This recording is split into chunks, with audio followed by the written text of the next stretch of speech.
Assalamualaikum warahmatullahi taala wabarakatuh. Hari ni hari Sabtu, jam pukul 8.25 pagi. Saya dalam misi mencari sarapan pagi ni. Nak cari nasi lemak dekat Pekan Dengkil. Allahu Akbar. Banyak tempat tak buka lagi. Kedai-kedai Melayu kita belum buka lagi. Tadi pergi ke arah Kedai Jo, tak buka juga. Ada satu restoran tu nampak macam ada jual, tapi bukan nasi lemak, nasi dagang.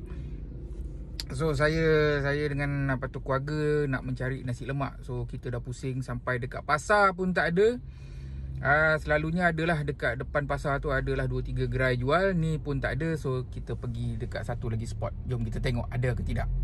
Okay geng, Alhamdulillah ada gerai nasi lemak dekat tu dia. Dekat sebelah Petronas Dengkil. Ini betul kita gelarkan dia nasi lemak selambak.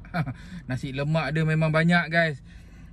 Pernahlah makan dulu sekali. Ini dah tak ada sangat kan. Kita pergi kat sini, Alhamdulillah rezeki. Kita tengok nanti macam mana pergi dia. Sur kata Rasul. Okay, insyaAllah. Assalamualaikum.